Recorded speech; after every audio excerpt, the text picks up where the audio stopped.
Kregel Wind Mill Company is one of the last intact windmill factories in the United States. I was visiting family in Nebraska, and we came to Nebraska City, Nebraska, and took a tour of the museum. It was pretty amazing. The business started in 1879.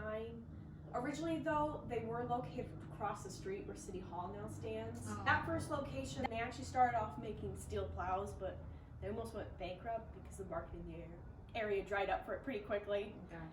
So that's when they made the switch over to making wooden windmills. And they just made 16 over there, 12 of which were solid wheel design that you can see right here. This is a replica. And then the other 4 are what we refer to as a sectional windmill. Oh. And this one in particular was patented by Louis Kregel, George's cousin.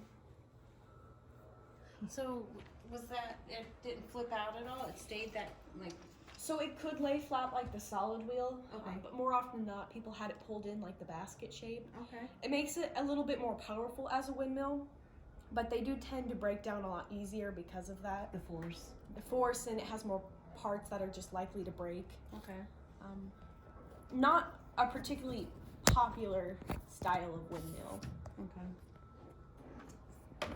1902 is when they built this factory here. And when they moved over here, it's when they started making their steel Eli windmills. And you saw the one across the street. It is an original. It's about 36 feet tall, and the wheel is 10 feet across. It's the same size as the replica. George also has a couple of his own patents. He's got one for a beehive box, which you'll see down the way. But then the other is for what we refer to as the C-knuckle gear piece. And this is unique to all Eli windmills. And what set it apart from other windmills at that time was that it typically took about 5 turns of the wheel to bring up 1 spout of water. With the Eli, though, it only took 1 turn. It's tremendously more efficient, all because it has a direct drive. Most other windmills tend to have a gear system, which slows down the process. And you'll see an example of that over across the way. We have a different type of windmill head.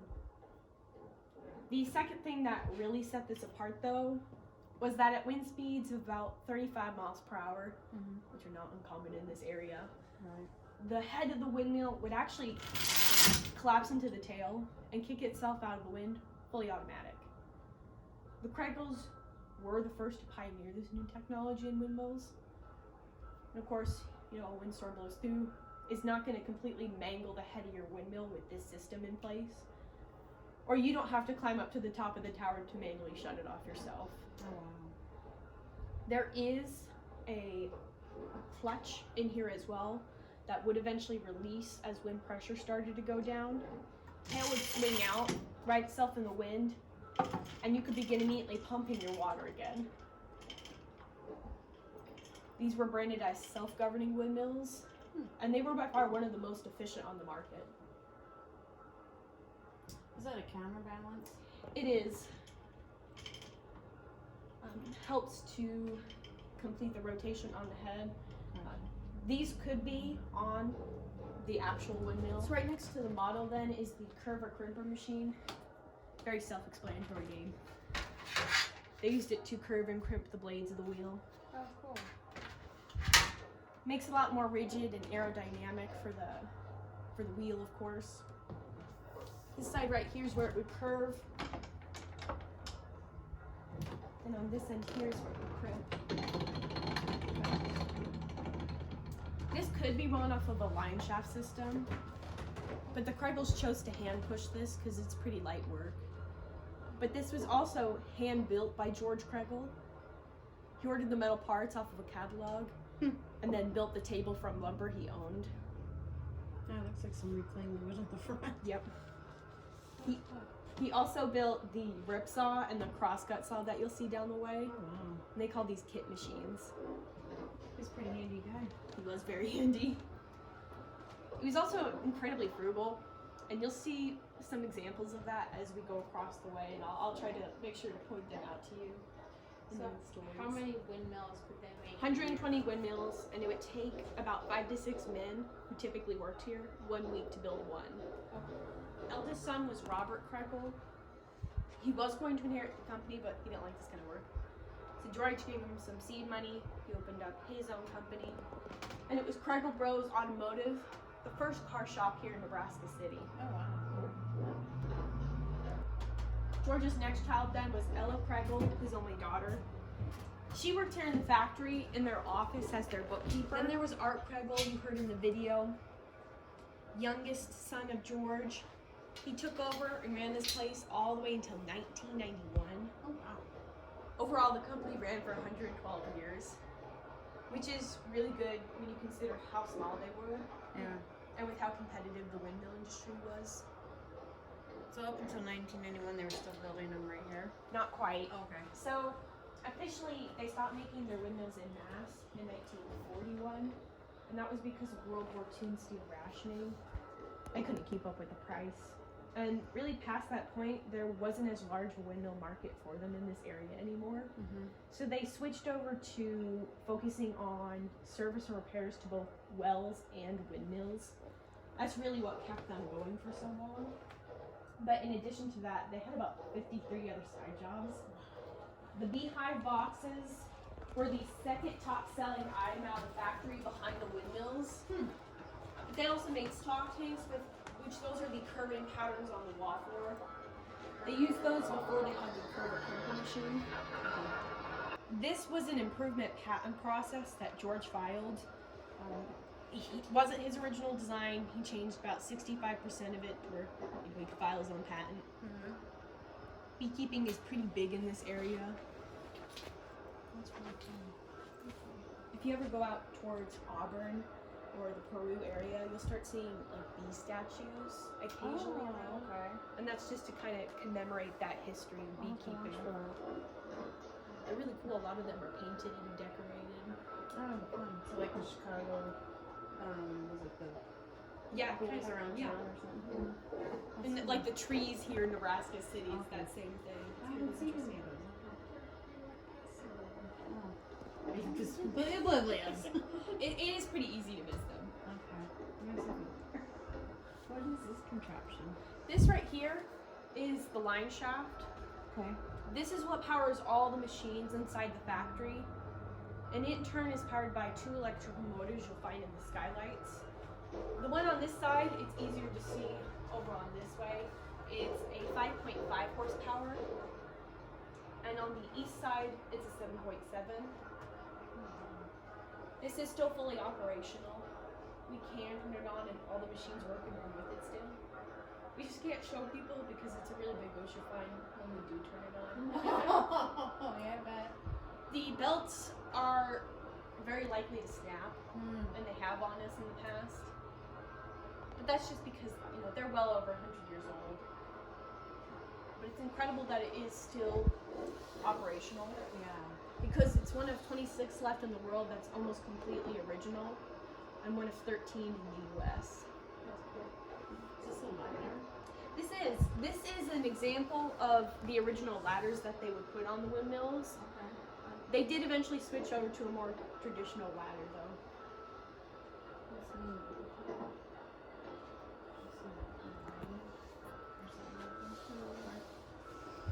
It's not for sale. I'm not saying that, I'm just saying, did you take note of it? Real quick with the line shaft, the last thing I want to mention is that all but 2 belts inside the factory are made out of buffalo hide. Cost them about $15 per foot in today's money. So it was pretty expensive, but it's a lot better quality product than a regular cowhide leather is. That tends to dry out and snap very easy, but the buffalo hide is very soft when you feel it, while still being incredibly tough. It's so cool. It's for gears. Yeah. Those are stunning. The wood pulleys. Yeah. Very cool.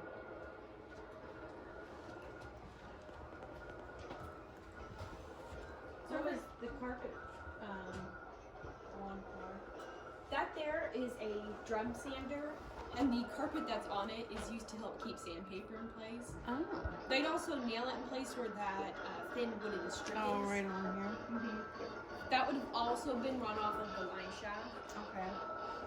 Our original sandpaper on it unfortunately disintegrated. Yeah. But this is kind of the woodworking side of the factory, whereas the east side over here is the metalworking. Yeah, it's a really interesting carpet in there. Yeah, that's what I was like. It was right for those old carpet bags. Look at this. Mm-hmm. Cool. You can get a real sense of how much stuff we have inside the factory in this corner. Yeah. They were, again, an incredibly frugal family. They never threw anything away. We have about 1 to 1.2 million objects inside the factory. Oh my gosh. And that's only 50% of what we actually have from them, what you're seeing here. This is everything that pertained to the windmills, their side jobs, and the things that were on the walls. When they first came in, 2 years after Art passed away, 1993, they described that there was only about this much room of walk space they had. It really became a garage and a hobby shop for them past a certain point. That makes sense. I do want to point out as well the ropes and pulleys you see on the wall. When you bought a windmill from this company, they'd ship it out to your farm and assemble it for you for free if you lived within a 75-mile radius of this building. That's why most Eli windmills still standing are within a 75-mile radius of you. Because they're the ones that assembled them. But these ropes help them pull the windmill into the upright position once they brought it to the farm and assembled it on its side. That's cool.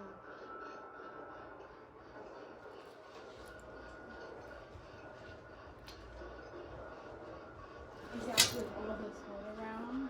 Yep. That's another OSHA violation right there. And this is specifically tied to George's frugality. These are supposed to be outside because they are an incredible fire hazard. But the whole reason why it's indoors was just to capitalize off the heat it generated, because it operated around 1700 degrees year round. Wow. So really nice in the wintertime for them. Yeah, yeah. Sweltering during the summer. The men who worked here used to draw straws to see how to work it on a particular day. Oh my gosh. Short straw. We had to work on that. But with the fire hazard, they would douse that back well every 3 hours with water to prevent it from overheating. But still, they're very, very lucky and caught. Because this is a completely wooden structure with only a metal exterior. It would have gone up very quick. Wow. We've got oil soaked in a lot of the wood as well. Yeah, it would definitely go up in flames. Army bread tins. Grandpa had those. Oh, is that what those are? Yep. Yeah, you could bake that one and then you cool it. So to the side here is an 1860s lathe that was built shortly after the end of the Civil War, around 1865. This is the oldest machine in the factory. Next to it here you can see the switch for the east side of the line shaft. There's fuses in it. Yep. And then on the other side of the lathe right here is a 1920s turret lathe. It's 102 years old and it's the newest machine in the factory. But they use this lathe in particular to help give shape to the spider caster wheel on the C-knuckle gear piece. This of course would be the finished product. Okay. That's heavy. But this is how they received it from their foundry. Oh wow. And all their foundry came out of King Drill Manufacturing Company. They were another business located along here on Central Avenue back in the day. Of course, they're long since out of business now. Yeah. But they were actually George and Lewis's original investor. With their help, they were able to purchase their first location. Wow. So they worked really closely together thereafter. I love this green machine right here. Oh yeah. Cigar boxes, copy cans, we've got it all.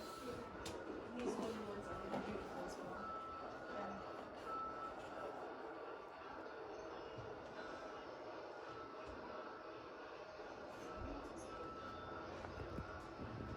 George and Art Kregel were really devastated on the neighbors because they worked in here day in, day out. The line shaft with all the machines running is very loud. And they never wore earplugs in here. I was gonna say, they probably were wearing earbuds. And Art Kregel, he practically grew up inside the factory. He would have only been about 4 or 5 when it was built here. We do have a photo down the way that was taken inside the factory, and there's a little boy in the center of it that we believe to be Art Kregel. We just don't know the exact date. Yeah, he was in here constantly.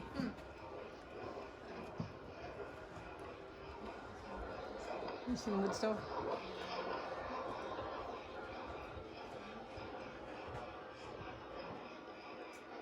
I want to pull your guys' attention real quick over here. This is the other windmill head I was mentioning. It's a Dempster. You'll see their gear system. Oh, And they had a box that covered it all. Really commonplace. Most windmills are going to have this box.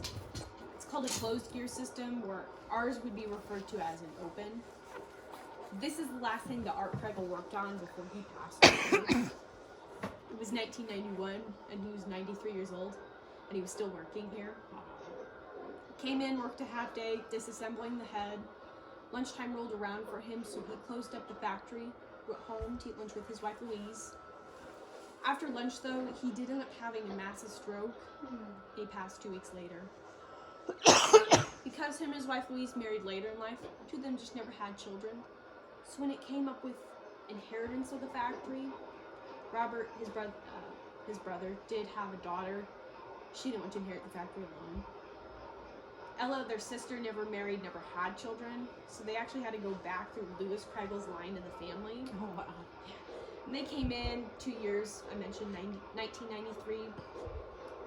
They saw that the line shaft still worked, as well as all the machines, and they decided against auctioning it off because it is a complete working collection. Instead, they accepted an offer from the city to will it to them, and then the city began the 20-year-long process of turning this place into a museum. Oh wow. We had quite a few structural concerns, you can imagine. Our roof was actually one bad winter away from completely collapsing in on itself.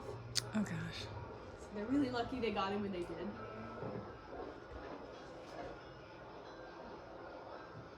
Did they work from the top to try and stabilize it? Yes, so when you look through our skylights, there is an exoskeleton around the roof to provide extra protection. And we do have 4 metal beams in all corners of the factory as well to provide extra support. What's that thing? It looks like almost a string of keys or something like that. That I see what you're talking about. I'll be real with you. Never seen it before. Never seen it before. You're pointing that out to me for the first time. I can tell you for a fact though that they're not keys. Okay. It looks, honestly, it looks more like hooks. Okay. Yeah, there's There's a lot. a lot. So I see it looks something like they're different sizes. Yeah, like they. So maybe that's like a sample of the different hooks. Oh, that could be. I'll see something new every time I come in and usually give a tour because people like you will point out something. That's what's so great about being here. I mean, a lot of the stuff, particularly the machine that's right behind you, The foot pedal one. yeah, we have no idea what that is. We found it hanging up in a back corner with a smaller, more beat up version. It almost looks like it's a vise to hold something like you're cutting or. Yeah, I agree. We've had several people come in giving their best guesses, but we don't entirely know for sure. That doesn't mean they were using it for its intended purposes either. That is true. George bought that brick on discount from a friend he had, and he only realized too late that he didn't buy enough bricks for 2 chimneys, which is what he needed it for. Instead of going out to buy more, which would have incurred another cost, he realized only the top part had to be brick. The bottom could be whatever he wanted. So he reinforced it with beams you might find on a windmill. Okay. Here's the other one back there. Yeah, it's right there in the middle. Very ingenious also. I was gonna say,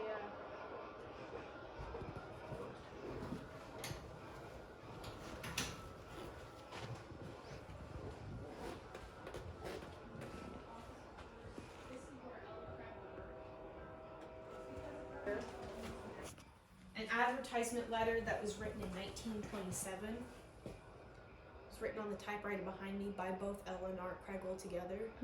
Cool. The gist of it says that they're going to be at the Nebraska State Fair with their windmills. That's cool. That's a good place to have a bunch of people out. Smart marketing. Look at the safe. Yeah, I saw that. The telephone. What's that machine up there? This has a few names. It's branded as the Multigraph Junior, but it's more commonly referred to as the mimeograph. And we have the typesets for it up on the cabinet there. Really early version of the copy machine, essentially. They load the typesets in here, typically melt lead into the back of it, and then roll the ink and paper through. Oh, wow. So you can make a bunch of advertisements. Mm-hmm.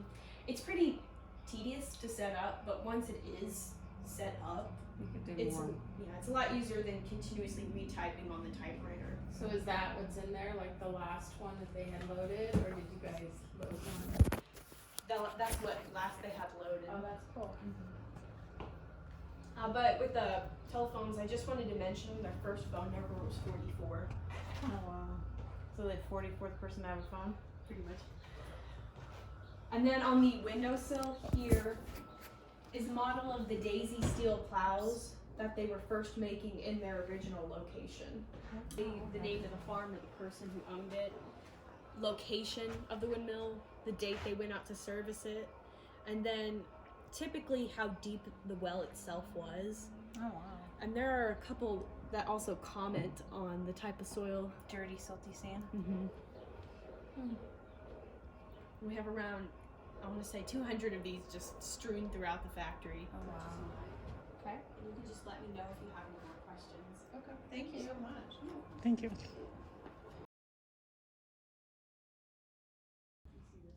So you can start your, oh, there we I'll go. wait for the camera. We need to do the video. Oh, the video? Yeah. Welcome to the Kregel Wind Mill Factory Museum, one of the jewels of historic Nebraska City. I'm Dwayne Smith, President of the Board of Directors. This is a place where the Eli pumping windmills were made. Before electric pumps and city water systems, Eli windmills supplied water to farms, ranches, and towns. You are standing in the last preserved historic windmill factory in the U.S.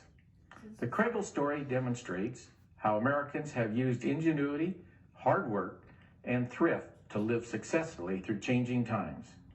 I'm Ernie Wyneth, President of the Richard P. and Lorraine Kimmel Charitable Foundation, and a member of the Board of Directors of the Kregel Windmill Factory Museum. The business, which was founded by George Kregel in 1879, continued to operate until 1991 by his son Art. The museum is as it was in 1939.